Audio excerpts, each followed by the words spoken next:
Selamat pagi anak-anak kami seluruhnya.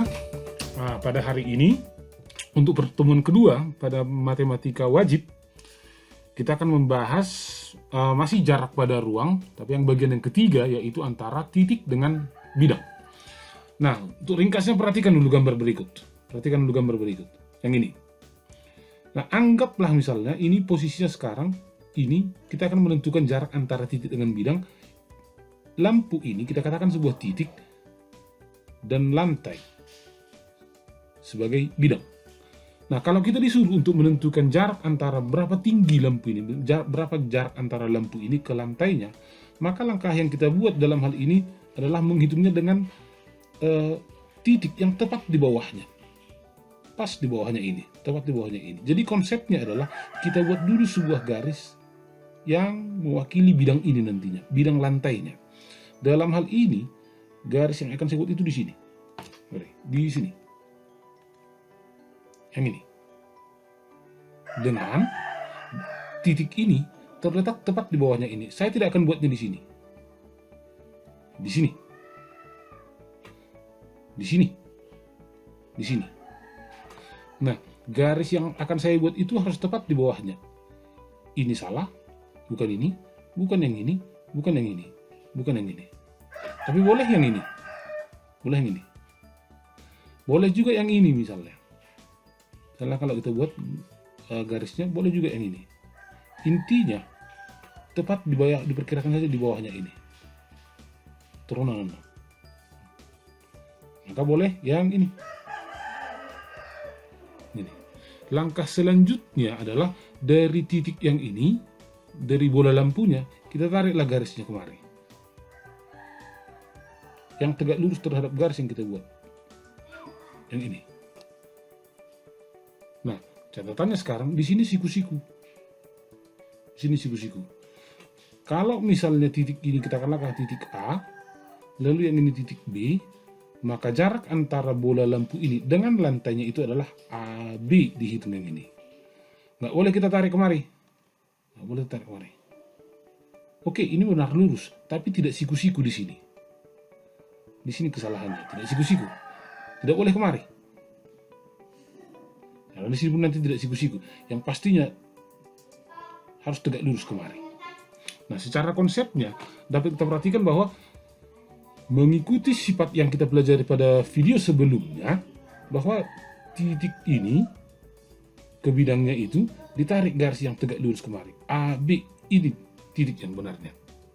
Perhatikan nanti contoh konsep akan saya buat berikut. Nah, perhatikan gambar ini. Perhatikan gambar yang ini. Titik A itu terletak di luar dari bidang U. Bidang U ini maksudnya ini bukan jajar genjang ya, bukan jajar genjang, tapi bidang yang mendatar di bawahnya juga, di bawahnya titik si A. Bagaimana cara menentukan jarak titik A ke bidang U? Kita mengikuti konsep yang di sini tadi. Langkah yang pertama adalah kita buat dulu sebuah garis untuk mewakili bidang titik U. Titik U. Untuk menentukan garis yang mewakilinya, bayangkan saja kira-kira begini. Kalau misalnya titik ini dan bidang ini pada jam 12 siang mau di son matahari. Itu di sinilah katakan ada matahari di son. Matahari di sini. Ini matahari. Matahari. Maka dapat kita bayangkan bahwa bayangan dari titik ini nanti jatuhnya akan kira-kira di sini. Kalau pas jam 12 siang. Maka garis yang kita buat adalah untuk mewakili bidang U ini adalah melalui titik lokasi bayangannya ini. Jadi boleh begini. Boleh begini. Boleh begini. Boleh begini. Terserah. Secara sederhananya saya akan menggambarkannya dengan mengikuti bidangnya. Datar saja begini. Maka garis, kalau misalnya kita katakan ini garisnya adalah garis L, maka garis L mewakili bidang U. soal ini sudah disederhanakan menjadi jarak titik antara titik A ke garis L. Langkah selanjutnya mengikuti konsep yang kedua. Kalau minggu yang lalu kan itu jarak antara titik dengan garis. Langkah selanjutnya adalah kita tarik garis dari A yang tegak lurus terhadap garis L. Mari, katakan mereka berpotongan di titik B. Maka dalam hal ini jarak dari titik A ke bidang U adalah panjang ruas garis yang menghubungkan antara A ke B. Tuson, senon, tuson. Senon, tuson. Inilah jaraknya. Jadi konsep penentuan jarak tetap harus mengikuti yang pertama. Yang pertama, membuat garis dulu. Buat garis yang mewakili bidangnya. Mewakili bidang.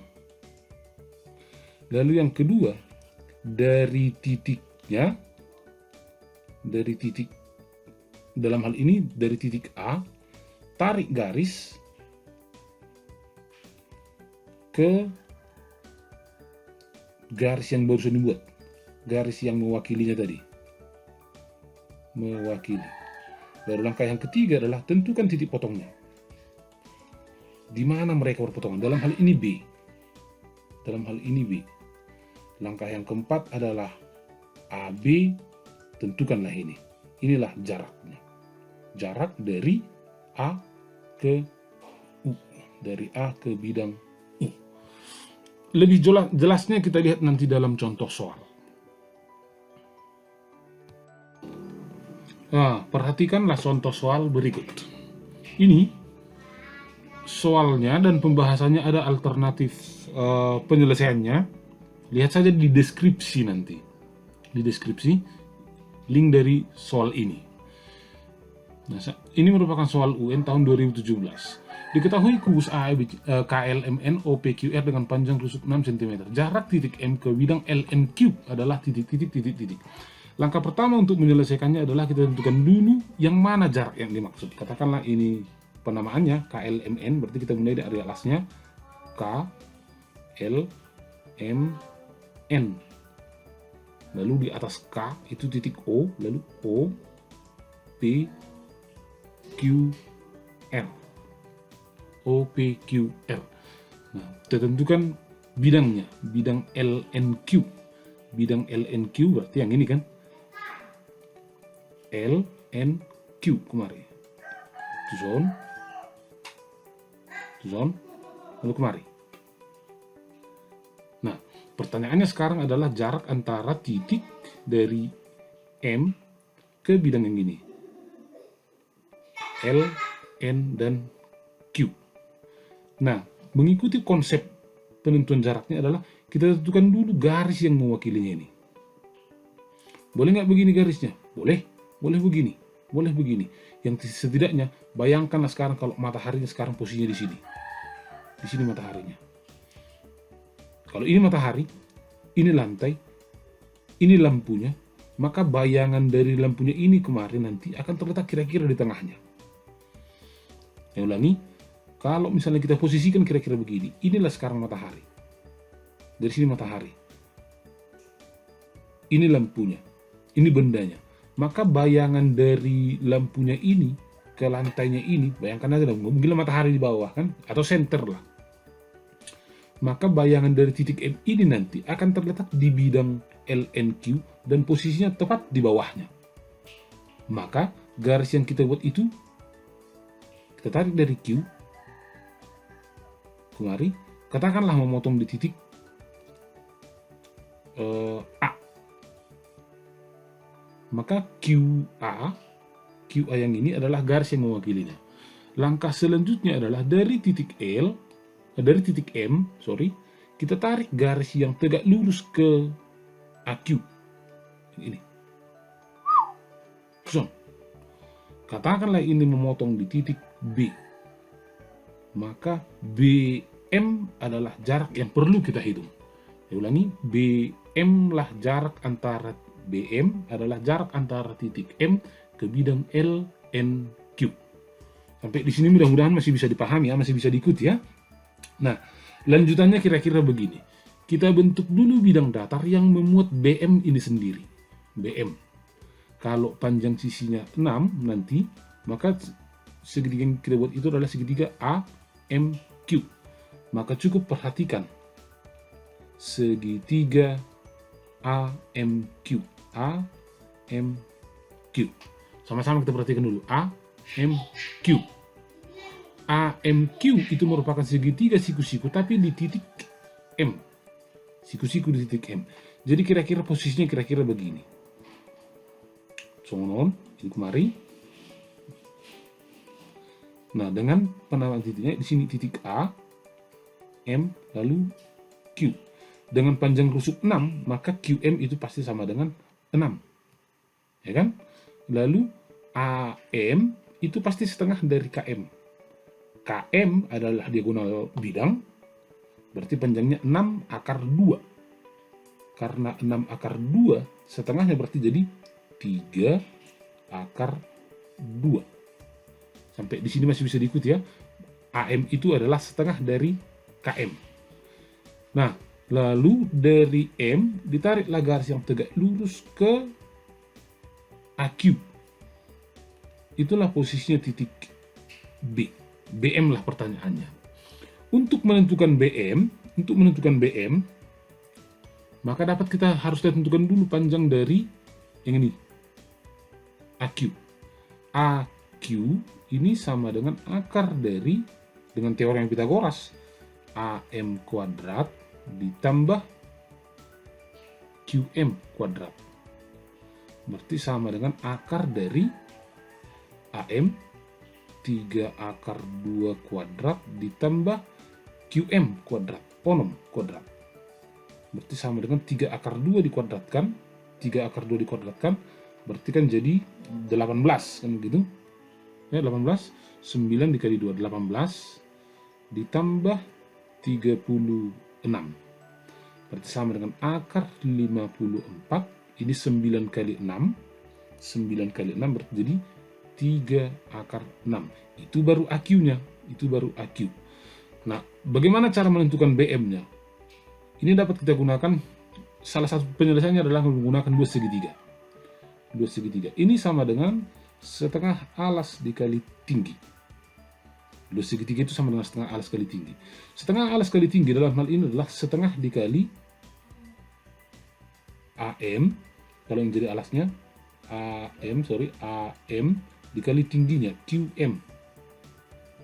Ini akan sama dengan setengah dikali, kalau bayangkan saja segitiga ini kita putarkan ke sana, sehingga AQ yang jadi alas. AQ, maka jadi tingginya adalah BM. Maka lanjutannya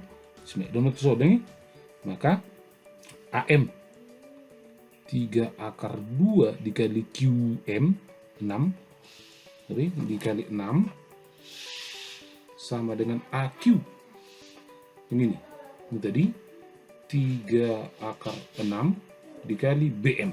BM itu sendiri yang dicari. Maka dari sini BM ini sama dengan 3 akar 2 dikali 6, 3 akar 2 dikali 6 per 3 akar 6. 3 dengan 3 jebret, akar 6 dengan akar 6 dengan 6, maka di sini tinggal akar 6. Maka BM sama dengan akar 12. 12 itu 4 kali 3. Maka BM sama dengan 2 akar 3. Ini adalah akar dari 4 kali 3. Akar 4 itu 2, akar 3 tetap akar 3. Maka penyelesaiannya adalah 2 akar 3 atau dodol. Untuk soal selanjutnya, kita akan bahas di Google Meet-nya. Alternatif dari penyelesaian soal ini akan saya sajikan di deskripsi. Lihat deskripsi untuk melihat bagaimana cara yang lain untuk mengerjakan soal ini. Nah, itu saja video kita untuk hari ini. Tak perlu banyak-banyak. Mudah-mudahan ada manfaatnya. Nanti akan ada tugas disajikan untuk kelas kita. Mudah-mudahan video ini bermanfaat. Selamat belajar dan salam sehat. Horas.